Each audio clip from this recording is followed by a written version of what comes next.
patrol the border areas, particularly around some of the countries in Europe. Now, it is the case that a number of potential migrants have found out that things are not actually as rosy as they thought, or that if you get into Europe, then you begin to pick up the currency there, which is the euro currency, on the streets. Now, but of course, it's the case that illegal migration persists, and a number of persons who have succeeded in getting into Europe illegally live almost in perpetual fear of being found out and then deported. Now, some of them are also trying to engage in other activities that oftentimes are referred to as slavery. Still, a few, and just a handful, are lucky to earn some decent living. Well, for some of these people, they need not suffer what they have put themselves through or are still going through if only they adhered to some kind of instruction or asked questions. So, but why do some people choose to embark on such illegal migration? These and as well as other questions we'll seek answers to on today's edition of the program. Good morning, Nigeria. Welcome. My name is Blessing Abu. This program is coming to you on the network service of the Nigerian Television Authority, NTA. And I'm Kingsley Osadolo. I also join Blessing and welcome you to this edition of the program, in the course of which we shall have our regular complementary segments, including business, newspaper review, foreign, and others. In the meantime, we're going over to the newsroom, and our caster this morning is Olajide Bello. Good morning and welcome to the news. Acting President Yemi Osinbajo says the answer to resolving religious conflicts in Nigeria lies within the church. The acting president was speaking at the 14th Biennial Conference of the Pentecostal Fellowship of Nigeria in Benin, Edo State. He said the reason the nation has not been able to put a stop to religious crisis is the hate, the urge to avenge every attack, while chronicling the series of attacks that had taken place since the 1917 till date. Acting President Yemi Osinbajo explains the application of teachings of Jesus and love for fellow men, even in the face of persecution, remains a potent tool to combat religious conflict. At some motor parks, it doesn't ask whether you're a Muslim or a Christian, or whether you believe in God, before it kills. Our mandate to all, without exception, is to preach the love of Jesus Christ. And on security matters, in addressing the security challenges in Nigeria, the Armed Forces is exploring space technology for effective surveillance and intelligence gathering. Chief of Defense Staff General Gabriel Olonishakin explained the need for massive deployment of technology in military operations at a lecture to participants of National Defense College Course 25 in Abuja. The Nigerian Army has also established a space command that will consider the best use of space resources by the Army. In an attempt to exploit the space for military purposes, the Defense Space Agency is working on launching a satellite for the Armed Forces of Nigeria. To this end, the agency has successfully carried out 2 launch tests at the Center of Space Transport and Propulsion in Epe, Lagos. Police Joint Investigation Panel into Rivers State rerun election says it has recovered 111 million naira from indicted electoral officers, security agents and politicians. Chairman of the panel and Deputy Commissioner of Police, Damian Okoro, said these while presenting the findings to the Inspector General of Police, Ibrahim Idris, at the force headquarters. The sum total of 111,300,000 was recovered by the panel from electoral officers, 23 of them, out of which of 360 million was given by Rivers State government to them. 15 million was given to each of the electoral officers and 5 million added to them by the government of Rivers to the EOs who were in charge. If you concur with our proposal, all of them will be charged to court. That's what I'm assuring you. We call on every Nigerian to have faith in the activities of this panel and to take this as a sort of is part of the process in refining and defining our electoral process. And from the legislature, Senate Committee on Health has reiterated its resolve to legislate towards improving healthcare delivery in the country. Chairman of the committee, Senator Olanrewaju Tejosho, gave this indication on the 2017 budget defense by departments and agencies of the Ministry of Health. Know that in Nigeria we have about 1,500 children. They die every day because of severe acute malnutrition. Yet we budgeted 2.4 million last year. The Minister of Power, Works and Housing, Babatunde Fashola, has tasked the Nigerian Electricity Regulatory Commission to be firm and fair towards implementing rules and regulations guiding the sector. Hamza Musa Makarfi reports that the board, which comprises 6 commissioners, has been inaugurated in Abuja. Provides the stability in governance and regulatory action and institution building that the sector clearly will benefit from. The Presidential Committee on Northeast Initiative is fine-tuning modalities for a comprehensive partnership with the Small and Medium Enterprises Development Agency of Nigeria, SMIDAN, in the interest of the region. Joseph Rock reports that already an enabling proposal is being ratified by 2 government outfits to empower the affected people. For a concerted effort of all partners and stakeholders of Nigeria to contribute extensively and meaningfully to this world objective of rebuilding the Northeast. And SMEDAN will be willing and ready to key into this initiative to provide what it has, that is in providing the necessary entrepreneurship training that is needed. And in the world of sport, FIFA has confirmed the worldwide extension of sanctions imposed by the Nigerian Football Federation's Disciplinary Committee on 12 May 2016 against the football officials Christopher Giwa, Muazu Sulaiman, Yahya Abdama, Sani Fema and Johnson Effiong for breaches of the NFF statutes and the FIFA Code of Ethics. In accordance with Article 136FF of the FIFA Disciplinary Code, the chairman of the FIFA Disciplinary Committee has decided to extend the 5-year ban from taking part in any kind of football-related activity imposed on the 5 officials to have worldwide effect. The relevant member association as well as CAF have been duly notified of the chairman's decision.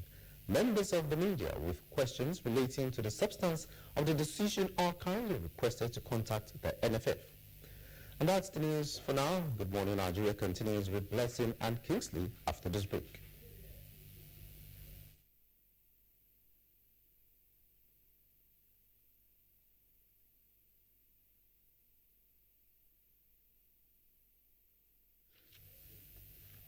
All right, thank you very much there, Lajide Bello, for the news. So still Good Morning Nigeria, and we're reaching you on the network service of the Nigerian Television Authority. Now it's time for us to take a look at some business stories. And renewable energy is said, of course, to be clean, cheap, and safe. And experts say its latitude can be explored beyond lighting houses to powering businesses, industry, as well as creating employment. Our correspondent, Kolo Mohammed, has details of this story in our business package.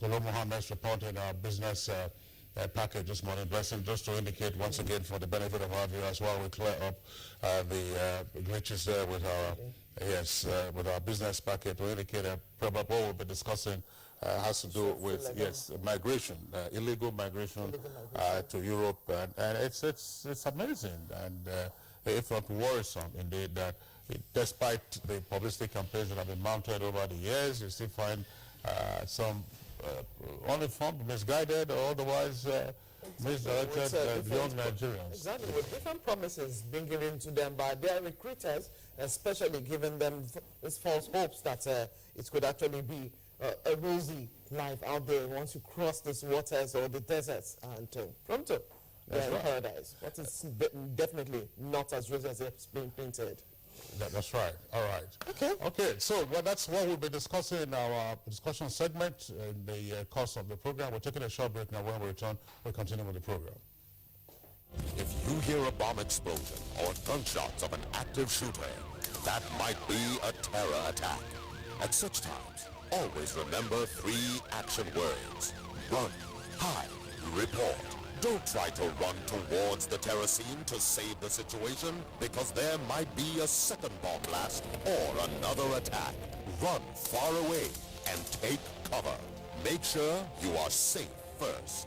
Yes, it is in our nature to sympathize over the hurt, but remember, only trained personnel can help in such situations. When in a secured environment, promptly call relevant authorities and help will come. For anonymous reporting, call 09630-3250-5 or 0813-2222-106. If you see something, say something. Nigeria unite against terrorism. This message is brought to you by the Federal Ministry of Information and Culture. The federal government's social investment program has begun. The poorest and most vulnerable in the land get 5,000 naira monthly, and phase 1 has started in 9 states of the federation. 200,000 unemployed graduates have been engaged in the Empower Volunteer Corps, designed to engage 500,000 people. 5.5 million children will be fed regularly in the homegrown school feeding program, which kicked off in 3 states last year, with 9 more to be added this year. And under the Government Enterprise and Empowerment Program, GEE, thousands of cooperatives, market women, farmers, and enterprising youth have been receiving between 10,000 and 100,000 naira soft loans since November 2016. The Social Investment Program has begun. It can only get better. We promise change. Change is here.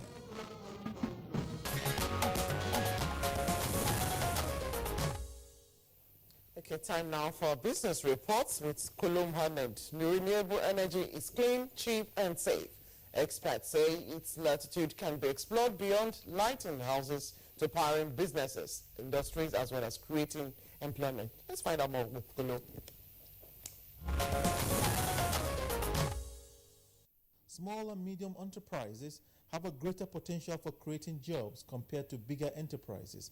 Experts, however, say this potential is hampered by absence of critical infrastructure and presence of multiple taxation. All over the world, the micro, small, and medium enterprises create employment for the mass majority of the people. And in every economy, especially in Africa, the potential of these MSMEs to replicate themselves and then create employment is always there. There are many, and many times there are no support for them. They added that effective and flexible government policies go a long way in ensuring that SMEs get the right boost to be effective. Yes, there are quite a lot of things that could be done. One is to build the capacity of the MSMEs, building the capacity, training them, then creating an enabling environment for them to thrive. One of the major issues bedeviling the MSME is this issue of multiple taxation. The local government is harassing them, the state government is harassing them for taxation, and then these governments are not doing anything to support them. Secondly, the government can create opportunity for training to build the capacity of the promoters of the MSMEs. The federal government recently commissioned a renewable energy program which targeted 20,000 households in the first phase.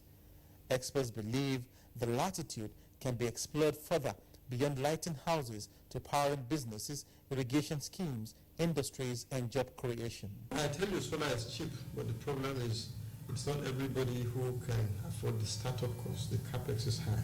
If you can look down 6 to 10 years, you will definitely, break even. It will be much cheaper than other sources of energy. So powering small businesses is key, very, very key. I have a friend, Shegun Adaju. He's been doing very well.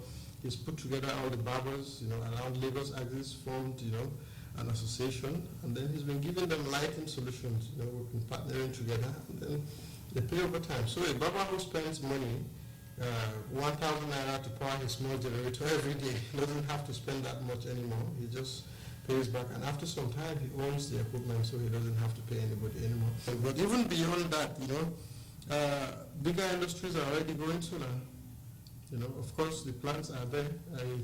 The only challenge we have is there are so many regulations that makes it impossible for me to just generate power and sell to the man who is willing to buy. But I see that the Minister of Power promised that they're actually unbundling some of those things that have been signed into by a long time. So we're looking forward to that. If I can produce 2 megawatt, and there is a next door neighbor or factory that is willing to absorb that 2 megawatt, there shouldn't be anything stopping me from doing so. So that is also certainly going to open up so many opportunities to explore and enjoy the solar. Yeah.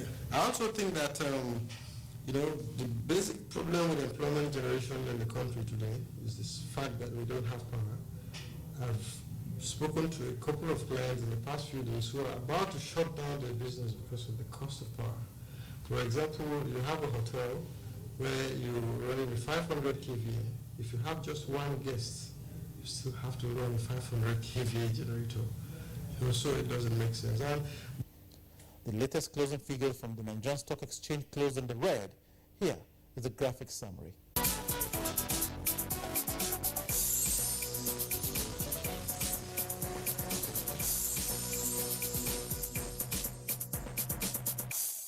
That is business news at this hour. All right, now it's time for us also to take a look at the headlines in some of today's newspapers.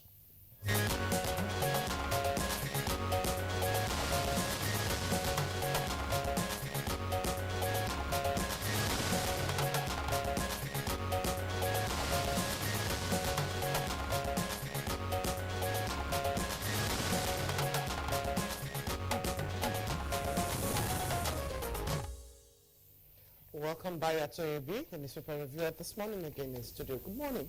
Morning, Blessing. Thank you very much. Good morning, Kingsley. Good morning, Nigeria. All right, Brian, pleasure to have you join us today. Let's begin our review this morning by taking a look at the front page of this day newspaper, which has as its lead, Oshibajo sends Honoran's name to Senate for confirmation as CJN. And with the rider, NJC to hold the emergency meeting to the NJC stands for the National Judicial Council. So Oshibajo sends Honoran's name to Senate for confirmation as CJN. That's the list story. Now, above that, it's another headline says, Oyegun and Makarifi square off and blame each other's parties for Nigeria's woes. Now, above the nameplate of this day, there's another headline, power sector investors demand settlement of 50 billion naira debt and call for tariff hike. And Dogara, who is Speaker of the House of Reps, 2.74 trillion naira spent on sector in 16 years with no results.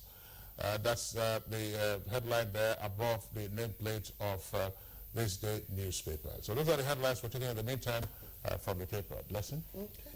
All right, I'll start off with the Nigerian pilots. Below the nameplate, you will find this stories. Power outage halts screening of ambassadorial nominees. That's what is trend on page 6. Third, Ekiti Assembly issues arrest warrant on Fayemi. That's what you find on page 10. But leading for the Nigerian pilot this morning, it's a very worrisome story on abduction. And this times Onitsha-bound passengers abducted at Okene with the rider as insecurity worsens in Kogi State. That story you find on page 4. EFCC rearrest ex-governor Shema in Katsina. That story starts right there but continues on page 13. Okay, let me let Bayo come in at this point before we look at other stories. Thank you. Let's start with the story about the Chief Justice of Nigeria. This day is leading with the story. Also, Punch has the same story, and they say that Professor Yemi Osinbajo has sent the name of the acting Chief Justice of Nigeria, Justice Walter Amoje, to the National Assembly for confirmation. The Punch particularly refers to his correspondent as saying that Justice Onoge's name will be sent this week to beat the February 10th expiry date. According to him, sources confirmed that background checks on him following searchlight beam on the judiciary was the cause of the delay. He says, we are witnesses to the recent discoveries in the judiciary. The government needed to be sure that whoever is put at the head of that arm of government has a clean bill of health. The background check has been concluded and government is satisfied with its findings. The fear now is the Senate that is on recess, particularly that it is considering the 2017 budget committee will be able to confirm it. Meanwhile, no government official has confirmed this speculation. It is indeed the principle of separation of powers at play. The National Judicial Council recommending Mr. President required to do the check and approve, and the balance is for the Senate to confirm.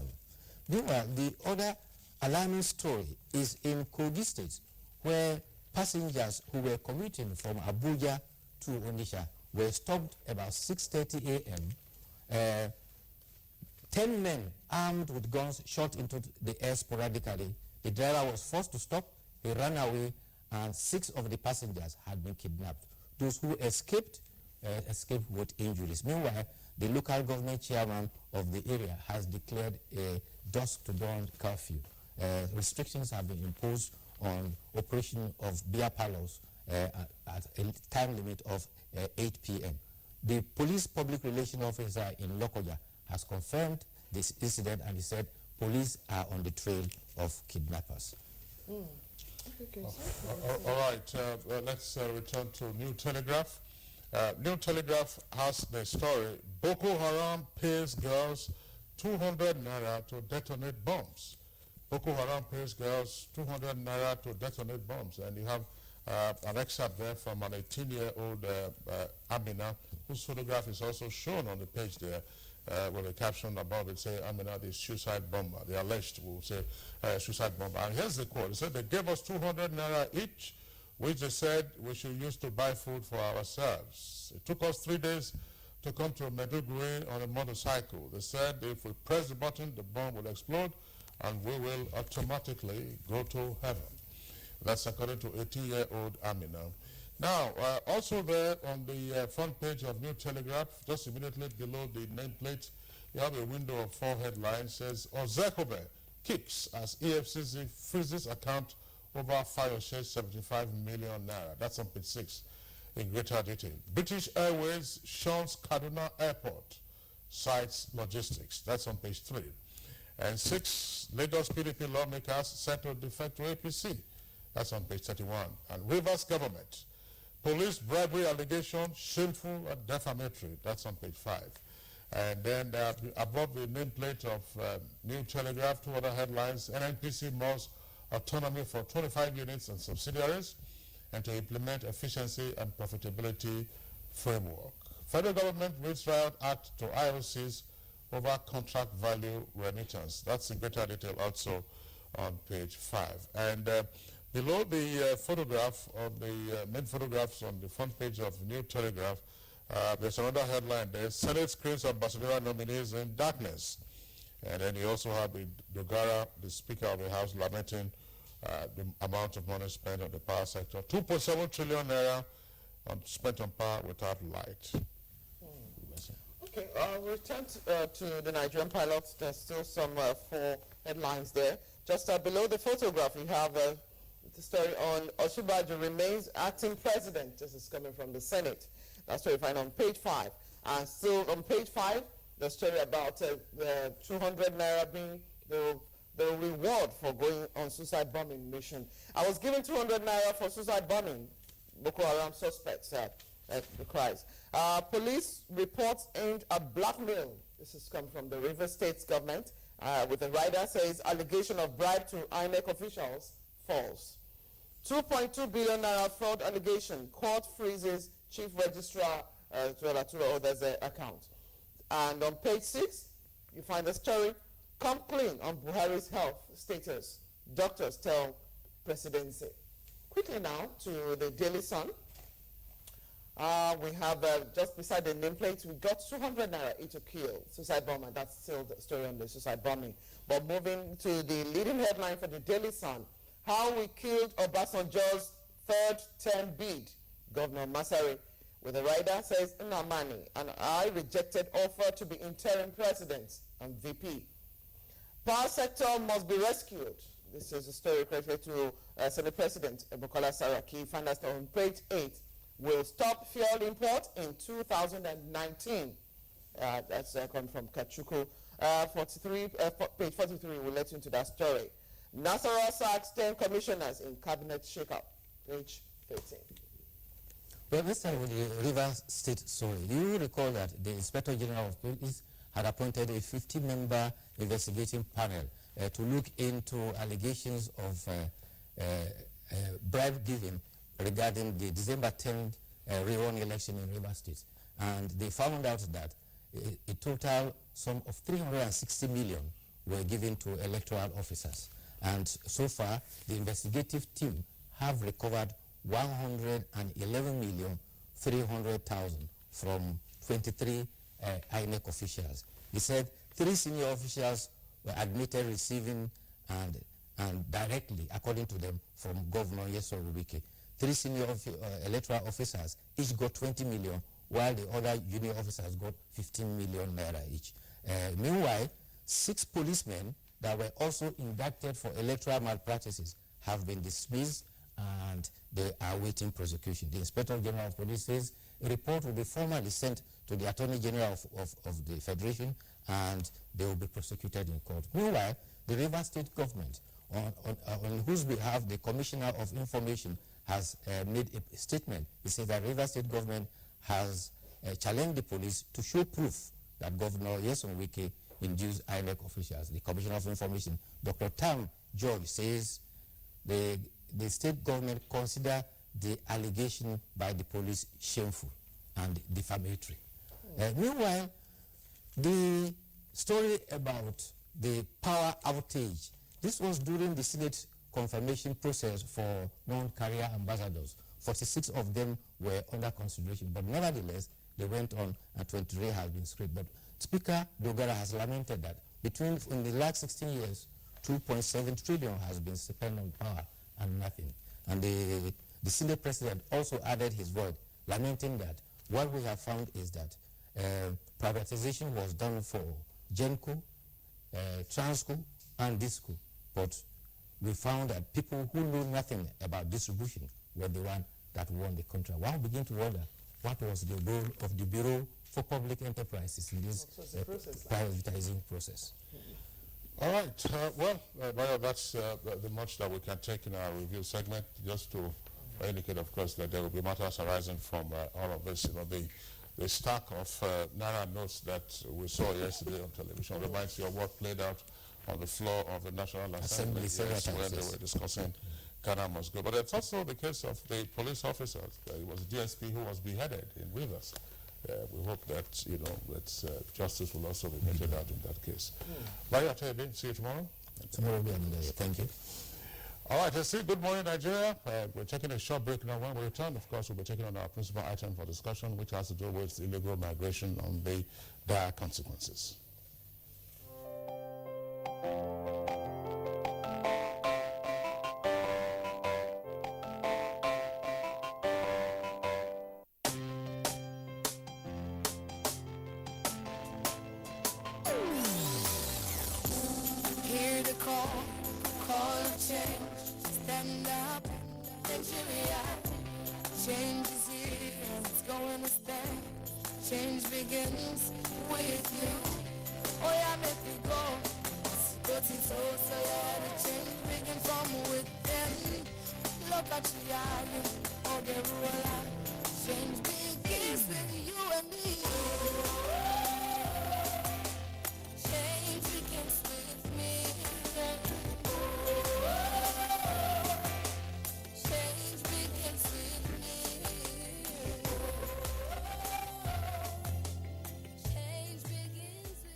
Yes, it's still Good Morning, Nigeria. We're showing live on the network service of the NTA. Now, as a prompt for our conversation this morning, we'll take this background report Taking a look at illegal migration has increasingly assumed a troubling dimension as violent conflict and economic challenges in various parts of the world, especially in Africa, have caused people to seek safer and better life elsewhere. Omotola Mojola put this together to precede this discussion.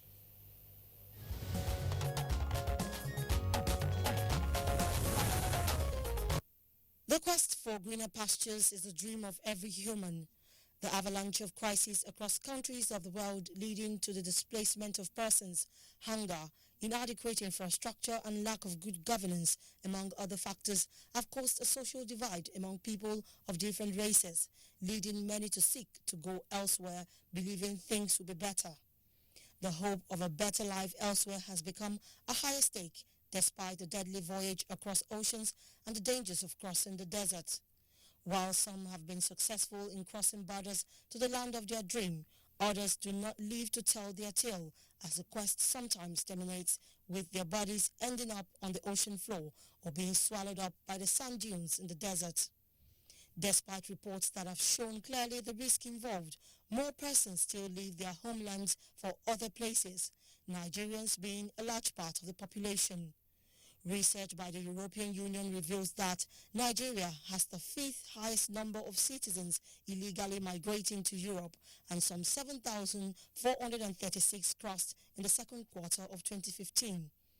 The UK government is said to be of the opinion that there are some 29,000 illegal Nigerian migrants in the country. Just recently, about 41 Nigerians were deported from the UK, and about 500 a year ago. Over 10,000 illegal Nigerian migrants have also been reported to have died crossing the Mediterranean Sea, causing the nation to lose part of a young and agile workforce. Reports from the EU shows that Italy alone received 154,000 illegal migrants from Africa between 2015 and 2016, and thousands have been rescued from boats off the coast of Libya. Can Nigeria overcome this embarrassing storyline? If so, how will the country go about it? Join us as experts discuss the issue.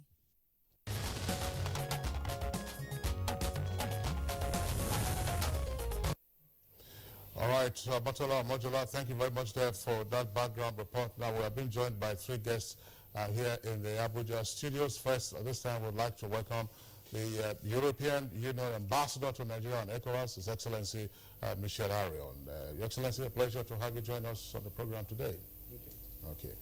And then we also have with us here in the Abuja studios the Comptroller General of the Nigeria Immigration Service, Mala Muhammad Babandede. It's a pleasure to have you with us on the program. Good morning, dears. Okay. And third on the guest list for us this morning is Mr. Josiah Emerule, as Deputy Director as well as Head of Press and Public Relations of NAPTIP. NAPTIP stands for the National Agency for the Prohibition of Trafficking in Persons. Mr. Emerule, a pleasure to have you with us on the program. Thank you and good morning. All right, listen. Yes, thank you very much. We'll start off with His Excellency, the Ambassador, European Union Ambassador. Of course, this is not a new phenomenon for migrants or issue of migration from Africa to Europe, especially, and now it's becoming a worrisome situation. Why is this so for us at this point, and what exactly is happening when people move en masse from their different parts to Europe? Yeah, as you said, I mean, we are all migrants. I think the Pope said that. Huh? He's an Italian migrant in Argentina. So we have centuries of history of migration to Europe or from Europe. So we, as Europe, we fully recognize that migration is intrinsic to the development of any society. So also we believe that migration is a very good thing for Europe and also for the countries of origin or of transit or of destination. Mobility is a very good thing. But as you recalled, recently, the last 3-4 years, we have seen a booming number of irregular migration. I think one has to make a distinction between the regular, the organized, the legal migration, as opposed to the irregular one. So now what we are seeing is both an increase of regular migration, and I repeat, it's a good thing. We like that in Europe because we have an aging population and we need fresh blood. But we are seeing terrible figures in terms of increase of numbers in irregular migration. I would say, and with a higher proportion probably of Nigerian people. We have seen, if you look at where already various numbers have been quoted, but just one number, 1,000 4 years ago, 40,000 last year. So the numbers have been multiplied by 40. Well, I think basically it's a problem of economic recession, a problem of unemployment, well, a problem of poverty. And we have seen this poverty, unfortunately, growing in Nigeria, and it's directly linked to the demography. Also, we have seen the collapse of Libya, which has, I would say, facilitated the activities of illegal and criminal networks. Know that Libya is not a country anymore, almost. It's so easy today to cross the border between Niger and Libya, and then from Libya to take a boat. I mean, there are several factors that contribute to the increase of the numbers, but basically it's, I would say, poverty and, well, the youth have no hope in their future, so they are ready to run the risk of dying in the middle of the Sahara or in the middle of the sea. And that's really very, very sad. And for that, of course, we need I would say, a multi-pronged approach. We need a short-term response, saving lives. EU, we have... Ambassador Aaron, just before we get into what is required to stem the flow of irregular migrants, as you indicated, let's still further explore what the causative factors are and why it appears so easy for thousands, as you said, if in the past you had probably 1,000 or so irregular migrants, now you are having the number ballooning to something like 40,000 according to you. Let's invite the Comptroller General of Immigration into the discussion at this time. Why does it appear so easy for people, young persons, as appears to be the case, to just walk across the borders headed to nowhere, sometimes to their doom? Well, I think what is happening in Europe is very important. Politics is very high in Europe. Unemployment is also a big issue in Europe. I know numbers have increased of Nigerians who have reached Europe, but we need to look at many factors. One factor raised by His Excellency is a conflict in Libya. Before the crisis in Libya, a lot of Nigerians were already on the move. We had a lot of Nigerians in Niger, in Mali, sometimes in Tunisia, and in Libya, specifically in Libya. Remember, Nigeria made an attempt to bring back Nigerians from Libya many years ago in thousands, which means there were already a lot of Nigerians who have left but have not reached Europe, but they were on the transit. When the crisis happened, they could not return. Mali is not safe. There's crisis of Boko Haram down south. Libya became broken. So the best alternative and nearest way for them was to move toward the sea. You know what happened to a lot of Nigerian migrants in Libyan conflict? Usually migrants are the victims during this crisis. So the increase in number of Nigerians, we cannot only see it from home, but from the number of Nigerians transiting who had already left Nigeria, who had no alternative than to move towards Europe. That's why you see the increase of number of people arriving in Lampedusa, like in Italy, has increased to almost 25,000. The increase almost 37%. This has to be linked with issues to do with the crisis in Libya and part of North Africa. But at our borders, yes, I agree there are challenges. We do our best to see we man borders, but the borders are vast. And we have the ECOWAS agreement. You can understand that if you have an ECOWAS passport, you can go to Niger. So the border of Nigeria in terms of the sub-region is not in our hand.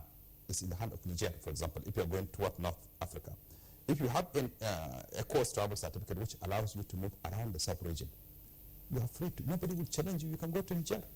But from Niger we need to work together with Niger so that we don't allow our citizens to leave the territories when they don't have visa to enter other territories. These are the practical reasons. But migration is natural. As far as I'm concerned, people have been migrating, as said by the ambassador.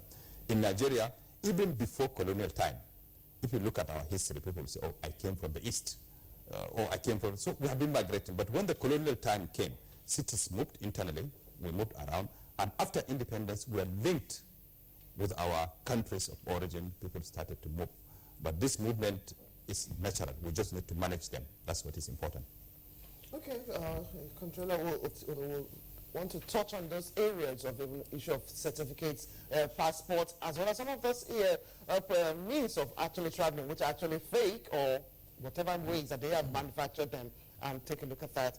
Now, let's quickly get to Mr. Josiah Emerole. Yes, the issue of migration, whether legal means or through illegal means, is actually causing some other issues for us as a nation. People are being trafficked in their numbers, and this is becoming worrisome. But let's find out how much of this is contributing to economic degradation in the lives of these people, that is, these young persons especially, that have to be trafficked across this route from the desert to the Mediterranean Sea. Well, thank you so much. The issue of migration, just like my colleagues on this program are saying, yes, it is the right of any individual to be able to move from one place to the other. But you see, the problem we have is the criminality that is involved right now. You have talked about trafficking. Yes, trafficking has become very popular within our country and also across our borders. And you see that every day people in the name of migrating are getting involved in various criminalities. We are talking about smuggling of migrants and all that. And all these things are telling so much on the image of the country.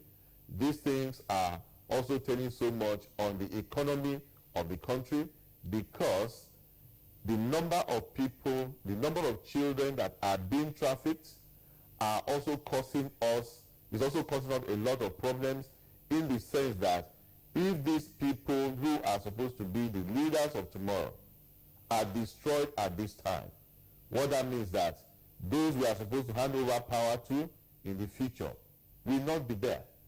So our own work in NAPTIP is to ensure that those who want to migrate do it appropriately, and that the lives of the youths of Nigeria, the lives of the children of Nigeria are protected appropriately, and to also ensure that those who get involved in trafficking, smuggling of migrants, or any form of migration crime are also brought to book. All right, well, Mr. Merole, why seeking to establish a nexus between illegal migration and trafficking in persons? From the point of view of NAPTIP, how serious or what is the scale of the challenge that illegal migration poses to us as a country? Illegal migration poses a very huge challenge to us as a country. One, when you look at the issue of illegal migration, the image of the country is at stake, because we have now become known as a country where every now and then our people are trying to traffic young people outside of the shores of this country for economic benefits. Now, it's leading us to a lot of crimes that are, leading us into a lot of corruption in the borders within the country, and you discover that at every moment, both law enforcement agencies, the other people who have one thing or the other to do in the course of migrating, transporters and what have you, they get involved into so many other issues that are not giving us a good image, that are even interrupting with the normal flow of the economy. Because the money that is also being used by traffickers they find illegal ways of also bringing them into the country. And these things are also putting a lot of problems on our economy. And we believe that as we keep working with collaboration with all agencies, with collaboration with all partners, that we'll be able to get Nigeria out of the image problem that traffickers, smugglers, migrants are causing us. Okay, thank you very much, Emerile. We'll come back to you later in the course of the conversation. To return to Ambassador Area. Ambassador Area, you were talking earlier about the incentives that some of the irregular migrants have, in heading towards Europe, notwithstanding the hazards that are involved in the journeys. But how would you respond also to the view that there is a sense in which Europe benefits from the cheap labor provided by these persons, and therefore it's only perhaps when it is overwhelmed by the humanitarian crisis arising from a number of persons who are either shipwrecked that they begin to cry out loud? Well, I'm not sure Europe is benefiting from this cheap labor force. First of all, because those workers are very often used in the informal economy in Europe, or they are engaged in all kind of criminal networks, drug trafficking, prostitution. It's very bad for them, and it's very bad for Europe. It has also an impact on the average wage of the workers in Europe. So it's not that we are certainly not at the level of Europe or at the level of the member states of Europe. There is no real benefit to that. But I mentioned in my first introduction that indeed migration can bring a lot of benefits. We need software engineers. Nigeria is producing a lot of software engineers. We would be delighted to benefit from the skills of those workers from Nigeria, while at the same time avoiding brain drain. I know the argument. There are more Nigerian nurses in London than in Lagos probably, and that's not good. What is good is that they go. The nurses go to London, they get trained, they return to Nigeria, and we can put in place a system of circular migration. So there are many ways and means to organize in a regulated fashion migration. So the problem also is that the more we have an irregular migration, the more perhaps regular migration is at risk, because that could trigger a tit-for-tat policy, which is indeed very bad. So I think we are working very well with the Immigration Service, I must say, also with MAPTIP, to work together, to join forces. Okay, Ambassador, thank you very much again. As I said, we'll come back to you. Just, Mr. Josiah Maryland, one point that we would like you to address. From time to time, there are publicity campaigns mounted by NAPTIP and some other government agencies, and yet we still have this high number of young persons. I don't know what the demographics are now in terms of age of those who are seeking to cross the desert and then get onto all kinds of rickety boats and ships across the Mediterranean.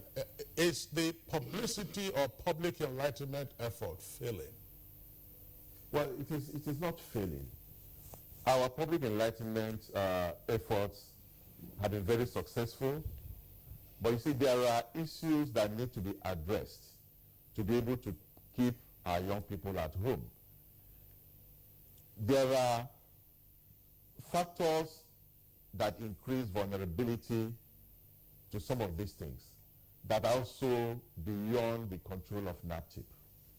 For instance, we're talking about poverty. It is not within the realm of NAPTIP to deal with poverty in our land. Because of poverty, young people want to move out. Even the old ones want to move to places where they can find green pastures. And there is this delusion in our society that the other side is greener than where we are. And we believe that when things like poverty is addressed properly, when things like ignorance, issues of education, that is accessibility to education, is provided to the people, employment is provided to the people, it makes it easier for people to say, no, we need to sit down and help in developing this country. It makes it easier for even our work to be done properly. We have lots of enlightenment campaigns that we get involved. Even the European Union, let me say it here, they are also helping us at this time through the International Center for Migration Policy Development to develop for us to do the infusion of trafficking issues into the curricula of primary and secondary schools in Nigeria. The essence is that we believe that we should catch these people young. And you catch them young from the kindergarten stage for them to know the problems of illegal migration and irregular migration. That helps them to know when somebody wants to traffic them, deceive them, to go out of their home environment to the city or to any other place. So that project is coming on stream, and we are doing it with NRDC. And very soon, the issues of trafficking in persons will now be taught properly in the secondary and primary schools. And we have lots of campaigns that are going on. But you see, people who want to get involved in criminality, no matter how much you educate people, they still want to find other ways of still getting involved in the criminal acts they want to do. But with collaboration that we have with other law enforcement agencies, even with National Orientation Agency, we believe strongly that very soon we'll get to our destination. All right, Mr. Marole, still in line with that, because despite all these lofty ideas you're trying to bring together to actually encourage the youth to stay back, there'll still be those recalcitrant ones. What exactly is the punitive measure to be given for them finding themselves in those countries that they've migrated to, and for those who will not here as well? What are those consequences punitive-wise? You see, first of all, in our laws, the consequences first is to be criminal. That is the trafficker, because we have laws that talk about export and import of persons into Nigeria or outside Nigeria for the sake of trafficking them. So, and those laws are very punitive, because we have actually reenacted our law and now making it impossible for judges to even give options of fines. And it may interest you to note that a trafficker who is convicted, one of the things that will also be done is that the passport, international passport, is also seized and handed over to immigration service. And this person will not have access to any other passport except he gets a presidential pardon on that particular offense. And this is one of the things that makes it quite punitive for you to get involved in any form of trafficking in persons. But for the victims, we know quite well that even the psychological problems they go through, it is serious. And that is why when we even have them here, immigration service gets them and hands over to us, or any other group gets them and hands over to us, we discover that they are finding it difficult to stay, because they have seen what is happening there. They have suffered a lot already. Some of them are even getting to the point where they want to pay off the amount they signed with their traffickers, and the traffickers push them out to be repatriated. So some of them, when they come back at that moment, they become very difficult to manage at the shelters. And when they are eventually out of the place, they want to find a way of going back. And that is why today, I must say, over 30% or 40% of victims from Nigeria who have gone abroad that have been brought back, about that number, they still want to find their ways back to those places, because they have seen what they will gain when they gain their freedom. And we believe strongly that European nations, the destination countries, they are doing well, but they could also do better to ensure that this thing is reduced drastically. What would you like to see them do? What we want to see them do is to help us to get the traffickers who are domiciled in their countries. Because when you look at this whole trafficking issue, we all know that it is of a high profit. Now, most of the traffickers, they are domiciled in Europe. They hardly come in here. Even when they come in here, you find it difficult and you may not know that they are here. So we want a situation where the destination countries begin to get them over there, prosecute them, and if possible, to repatriate them here for prosecution here. Because we also have the Victims Trust Fund. We need money for those victims, for the Victims Trust Fund, and we can only fund that trust fund when we are able to seize the assets of these people who are out there doing all manner of criminality, because the victims need to be assisted. These victims, their lives have been destroyed and they need to get back to their feet. All right, Mr. Josiah Merole is head of press and public relations at NAPTIP, that's the National Agency for the Prohibition against Prohibition of Trafficking in Persons here in the Federal Capital Territory. We'd like to thank you for being part of our discussion this morning. Thank you so much. Well, it's still Good Morning Nigeria. We'll take a short break now. When we return, we'll bring in another guest and then also continue with the Comptroller General of Immigration Service, who is still with us, as well as the European Ambassador to Nigeria and ECOWAS, His Excellency Ambassador Ariel. Chairman of all chairmen. Oh, let me wash your hand for you. Let me take the toothpick and... According to Professor Tranquilizer, I am disappointed, aghast, crestfallen, and vanquished at your shameful display. This week on your award-winning comedy series, Professor John Bull, starring Kanayo Okanayo, Mercy Johnson, Queen Wokoye, Yomi Fast Lanso, Goose Baba. I'd like to see Mr. Udo Etu. I hear you now, but find me something. Are you mad? Go! Goodness, some guys you sure negotiate. Oh, very nice man, generous. Okay, anything for the guests. Maybe feature or something. Happy weekend, sir. Thank you.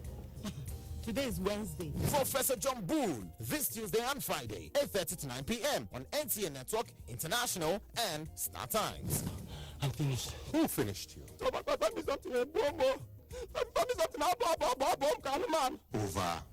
out. Welcome to the new speed of life. Whenever pain occurs, you want quick relief. Try new Nurofen Express. It goes to the source of pain and gets to work in under 15 minutes. That's why Nurofen Express delivers fast and effective relief. New Nurofen Express works at the source of pain. Fast. Being a mom is great, but when your child has a fever, you don't know what to do. I trust Nurofen for Children to take care of my child's pain and fever. Effective relief you can trust. NTA Television College, an affiliate of Ahmadu Bello University Zaria, a specialized institution charged to provide quality professional education in television production, engineering, and journalism. The college is offering 4 weeks course on computer graphics and animations to train new entrants and retraining of existing media operatives. Date 6th February to 3rd March 2017. Registration 100,000 naira with accommodation. Also 1 week intensive course in advanced management techniques for executive officers, CEOs, COOs, managers, and heads of admin.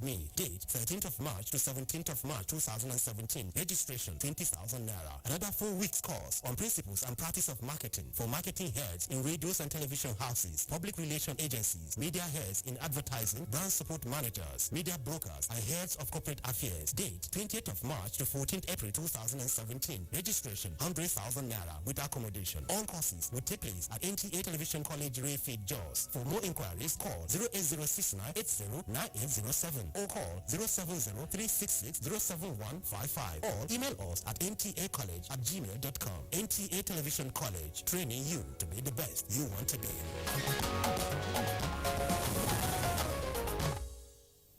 Thank you for staying with us. Still, the program is Good Morning Nigeria, and we're still taking a look at illegal migration as our topic this morning. Now, we still have our guest in the house. We have the European Union Ambassador to Nigeria and ECOWAS, His Excellency Michel Arion. We also have the Controller General of Nigerian Immigration Service, Mr. Mohammed Babandede. But joining us right now in the studio here in Abuja is the Senior Special Assistant to the President on Foreign Affairs and Diaspora, Honorable Abike Dabiri-Erewa. Good to have you with us this morning, Honorable Dabiri-Erewa.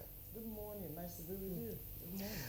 Okay, where we stopped off earlier. That's right. That's right. Just before we pop the first question to Honorable Abike, let's get the perspective of the Nigerian Immigration Service.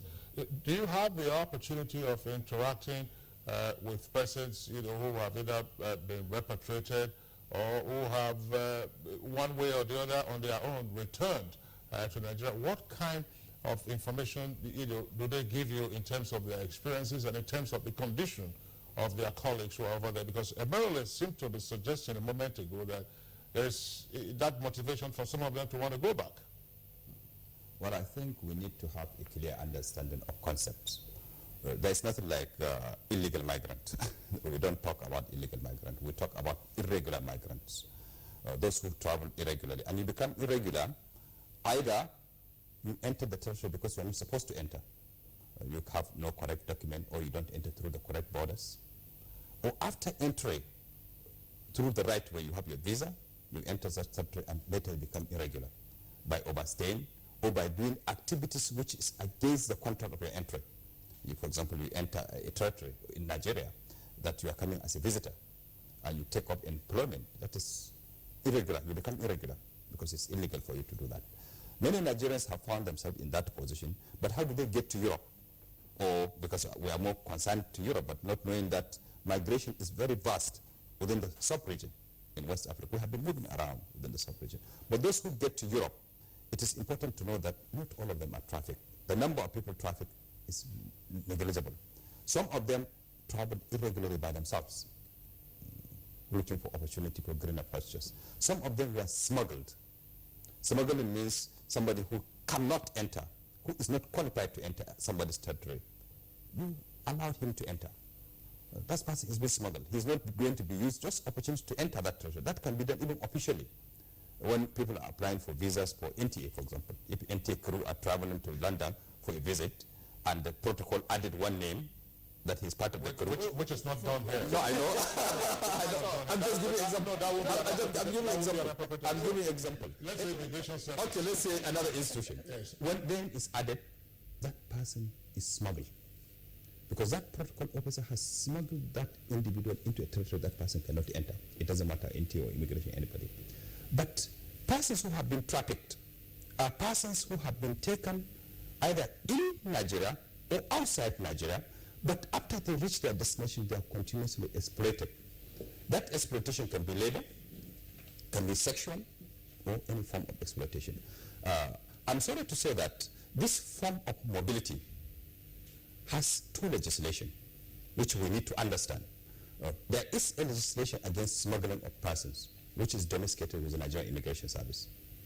So anybody who is smuggled, we got the legislation 2015 when our act is reviewed. Any person who smuggles a person from one country to another, into a country or outside Nigeria, that person can get a penalty punishment if he is sentenced up to 2 years. But if a person is trafficked, which is also an offense, is domesticated in Napton. So you can see a little bit complication in Nigeria in terms of strategy to tackle the offense of trafficking and smuggling. But what do we see for migrants who have returned? The number of migrants that have been returned in 2015 has almost doubled. The reason is very simple. There is a feeling globally, you see it in terms of election, in terms of campaign, in terms of emergence of far-right nationalists who have a feeling that migrants are the cause of problem of many countries, which might not be true. But this politics going on globally in the world, that if you remove migrants, you can do things better. If you build borders, your country will be safer. If you put restrictor control, jobs will be better for the citizens. So we are victims of reaction to to global politics in terms of economy. There could be other causes that cause economic downfall in such countries, but people are very return. What we know is that European Union has been trying to assist people to return voluntarily. These people have left, sold their property, traveled to Europe. It's not anybody's concern, but it's concern for our citizens to live in peace. We need our citizens who have the skill to travel through a legal and qualified way. If you're a medical doctor, why can't you discuss with Europe if you need a medical doctor officially? You don't have to pass through desert. You don't need to pass through the sea. You don't need to risk your life. You don't need to sell your shop to do this. It is better to negotiate. So what we are hearing from them is that, look, we have spent our money. We took a risk based on knowledge that we thought there would be job or wrong information given to us. But now we are back, we don't know what to do. So what we need to do between us, sending countries and destination countries, is to find opportunity for safe migration. For migration by experts who can get good jobs. They need the job. There is going to be a huge gap in Europe in terms of workforce. Nigeria will be among the 10 countries that must export its labor. So this relationship must be well organized. We must negotiate. We must give opportunity to people to get a better opportunity abroad without being criminalized along the road and without threat to their life and to their property. Okay, Comptroller, while you're seeking different means to actually engage on all the areas of looking at this irregular and dangerous migration, like you have pointed out, our points is the NIS in actually tackling some of these challenges that you have itemized, and for those that are returned, that are under your purview? Yes. First, a travel document. We are glad to say that our biometric passport is centrally controlled. But I said to you, leaving Nigerian border, we are surrounded by our member ECOWAS states, by Benin, by Niger, and by Niger, the two. But mobility toward north is usually through Niger. Those who like to move by road is through Niger. And most of this travel with ECOWAS travel certificate, which we are changing. It's a commitment by ECOWAS countries to change our ECOWAS travel document to biometric travel document. So that a document given to you in your passport, it will be the same as your biometric passport. We are also working with ECOWAS to call meeting of all ECOWAS heads of migration in the next 1 or 2 months, so that we talk to them, look, if our citizens leave your territory, it is your duty to protect them so that they don't go to Libya, they don't go to territories which they are not qualified. We need to work together, members of ECOWAS countries. Secondly, we have developed a booklet with the assistance of ECOWAS and Spain government on information to migrants. We can't stop you from going. If you have a valid passport to go to Niger, we can't stop you. But we can give you information about what is the temperature in the Sahara. Some of them don't know the temperature in the Sahara. We need to tell you what it is to cross the sea. Some of them never swim before. We need to tell you that Europe is not paradise, that the jobs you are going to look for are not available. This information is called Passport to Safe Migration. It was supported by the Spanish government with the ECOWAS. We have just published it, and we will give it to every traveler who is traveling. So information is key. But what is important for us, we can never refuse our citizens to return back. Any of our citizens who is returning, we will receive that citizen. With support of other agencies like NEMA, they can be supported to be integrated. Thanks God we are negotiating with many countries, group with EU. First, there are many countries like Switzerland, like Germany, they are given opportunity. If you want to return, you are in irregular position, you want to return voluntarily, we give you a certain amount of money to integrate into society. They don't give the money, they give money to civil society organizations, to NGOs in Nigeria who assist them. And we have seen many good examples of this. There are also opportunities for if you return safely, you cannot be blacklisted from returning on your own. But if you are deported, you can be stopped from going to Europe or Schengen territory for a period of 5 years or so. So there are incentives for people to return safely and get opportunity to be integrated in society. We are negotiating with that. We are also doing our best to stop people to live irregularly. Thank God this administration has committed a lot of resources for purchase of patrol vehicles, communication. This year we hope to launch a strong border patrol unit which will be patrolling the borders to make sure people don't cross our borders irregularly like this. With this, I think we can reduce the risk of migration globally. All right, Comptroller General of Immigration, thank you very much. Again, we'll return to you because of the conversation. Now, just to bring in Honorable Abike Dabiri Erewa, this is a matter that's often engaged with attention while you were in the House of Representatives, and now you're also Senior Special Assistant to Mr. President on diaspora matters in addition to other assignments that you handle. From your perspective, why are we seeing a spike in the numbers of persons, in particular Nigerians, who are embarking on this perilous irregular migration? What is the incentive this time around? And what are you hearing in terms of the experiences of these persons?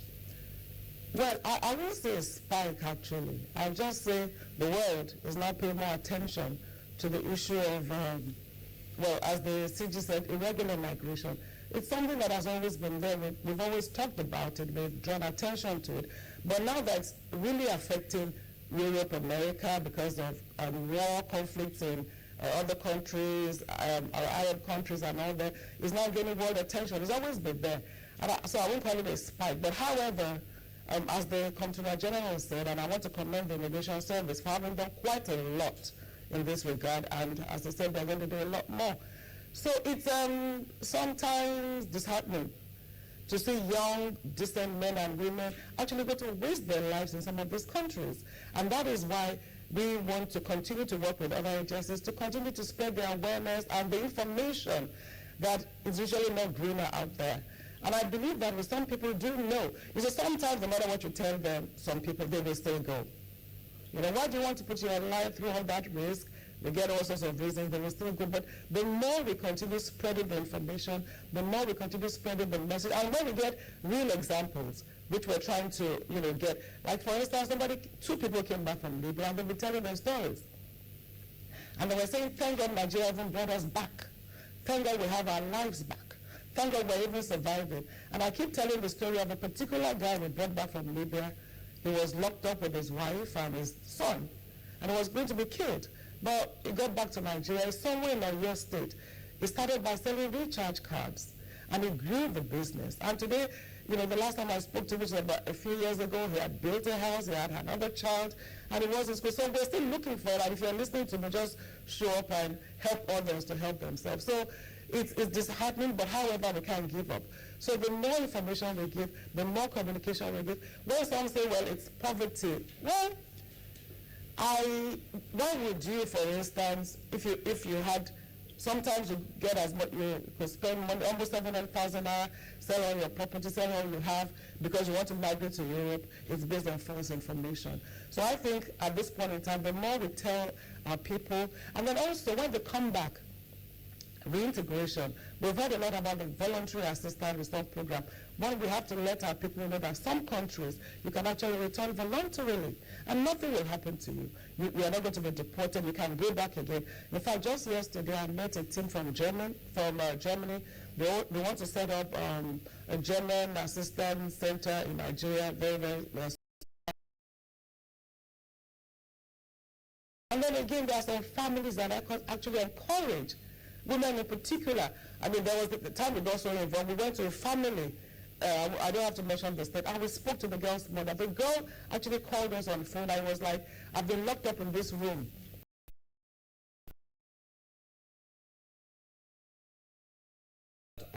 Most of them working in the informal sector. So we have, indeed, as you said, Europe is not a paradise. I'm not sure it can be described as a green pasture. We also have our economic difficulties, and there are less and less jobs available. And then the only jobs those migrants can be offered are very low quality.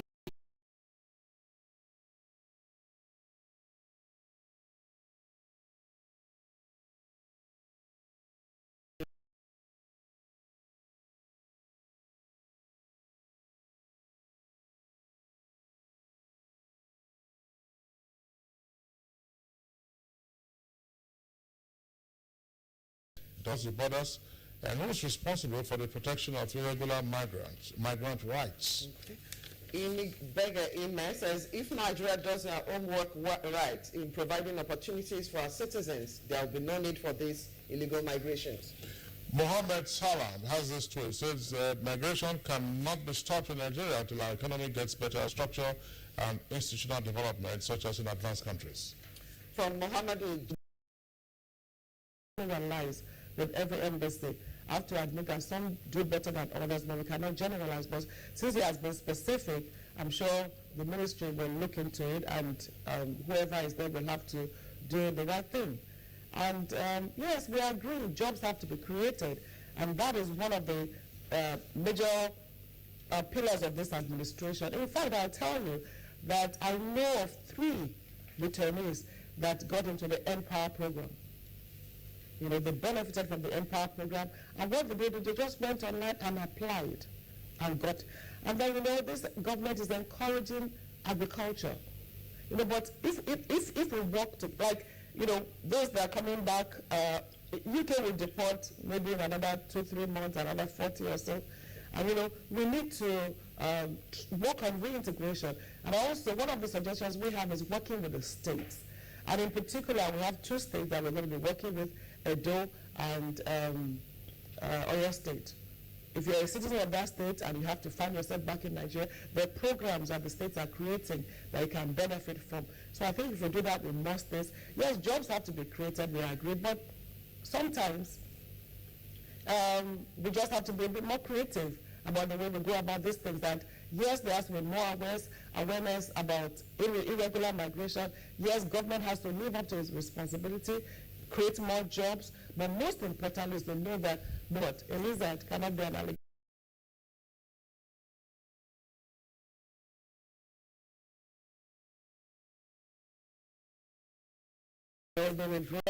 There's a particular Nigerian doctor in America who came to build a hospital somewhere in the East. Yes, he's going through a lot of frustrations, but you know what?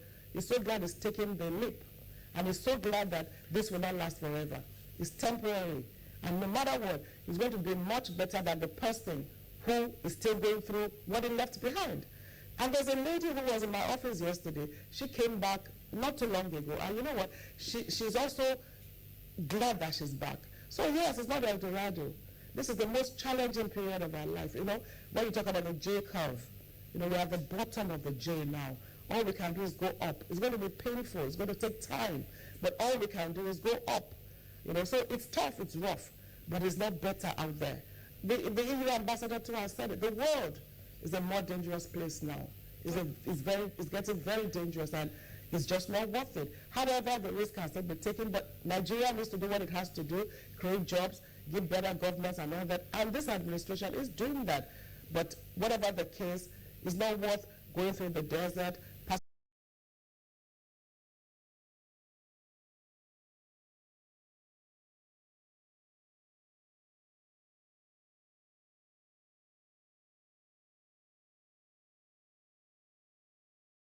Therefore, even with the home ministry officials that were with us yesterday, it's like we're talking about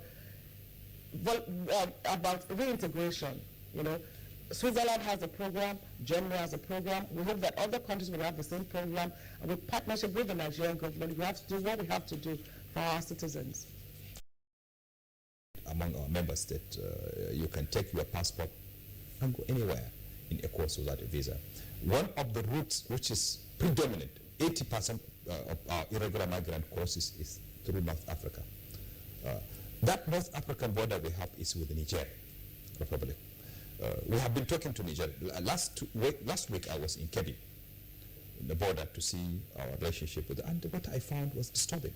Our border side, we have small hut, ill-equipped, no patrol vehicle, but our colleague in Niger, well-equipped, with patrol vehicles, with a shelter.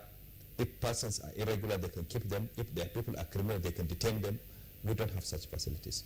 We are telling government that investment in border is investment for all of us. It's economic investment, it's security investment. Not only for immigration, but it's for the whole country in terms of customs, immigration, and all other things.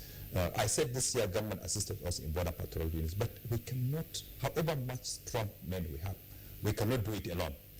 We need to work with other countries, like Niger Republic. ECOWAS is a great platform for us to do this together. We need to have joint patrols together.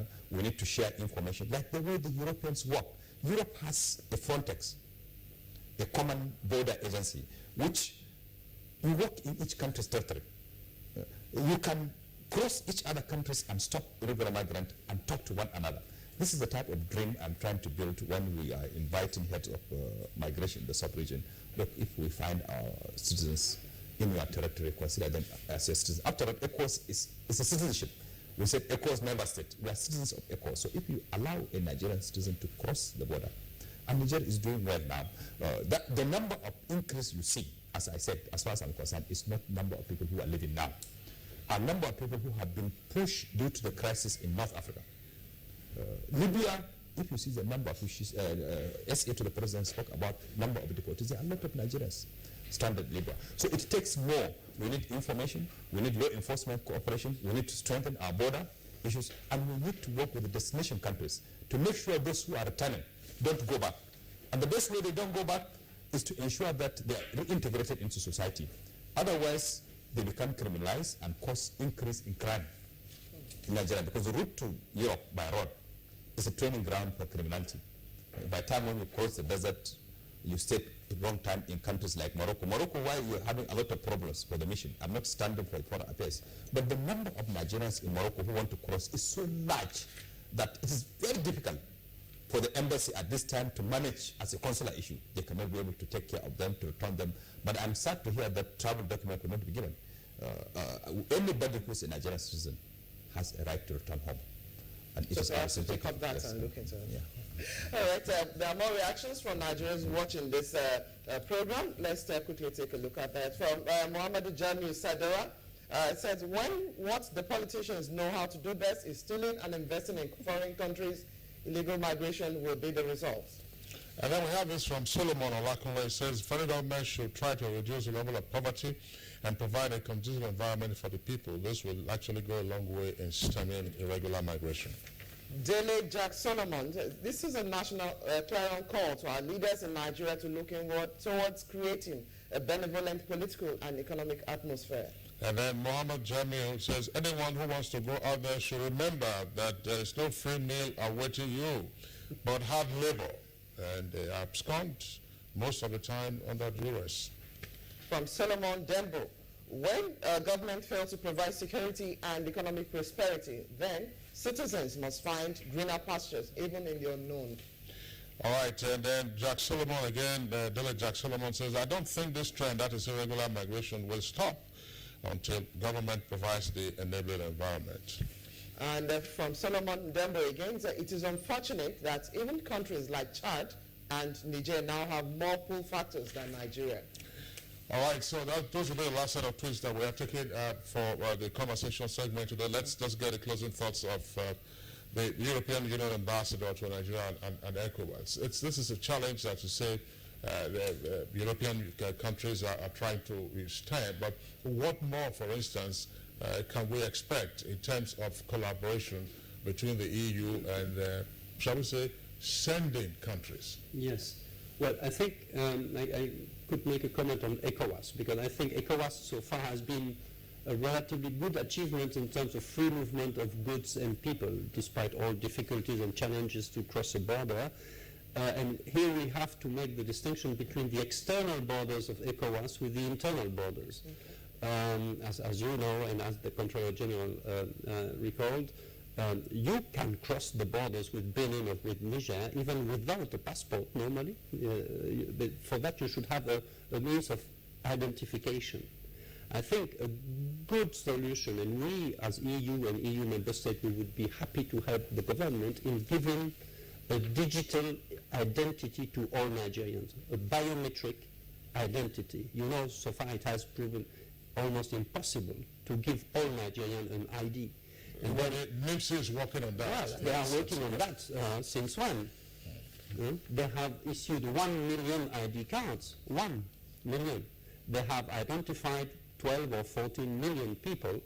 You have many other agencies that have started identifying people, the banks, the mobile phone companies, the people issuing the driving license, etc. What should be done, I believe, is to merge all those data and reach a point where most of the Nigerians, the adults, but also the children, are given an ID, an identity, or a digital, and there are digital solutions. If India has been able to give 900 million Indians a digital identity, why not Nigeria? No? So, and that is, I think, a very good thing, because then when you will have an irregular migrant in Italy without documents, because most of them have not come with passport.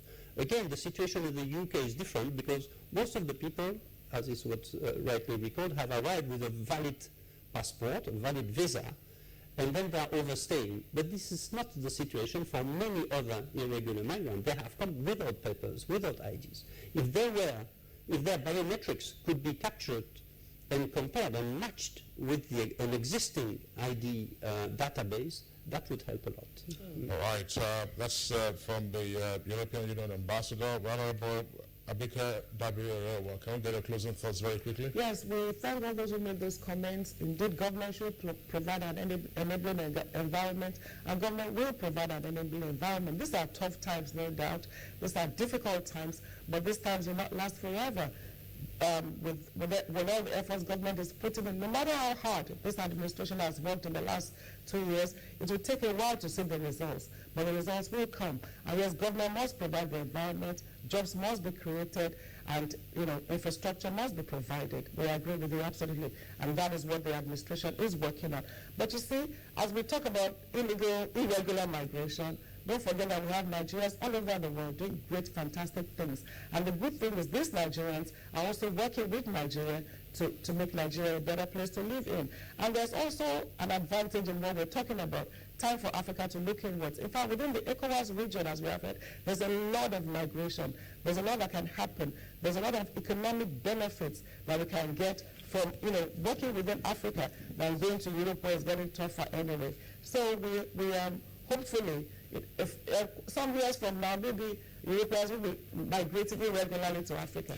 I would be sitting here to receive them.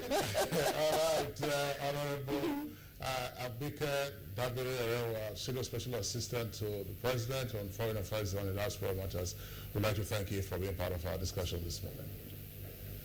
Thank you. All right. We also would like to thank Ambassador Ambassador Michelle Ariel. Is the EU ambassador to Nigeria, and ECOWAS. Always a delight having you on Good Morning Nigeria. And then also we'd like to thank the Comptroller General of the Nigerian Immigration Service, Mala Muhammad Babandede. Thank you very much for your insight. Thank you. Okay, well, that does it for our discussion segment, Africa, the cradle of civilization, from where all of the human races emerged. So, sports now, which is our next segment. Champions, the Rangers need a win today to stay above the relegation zone in the Nigeria Professional Football League, which continues with week 7 matches. And in the English Premier League, despite being just 1 point above the relegation zone, Leicester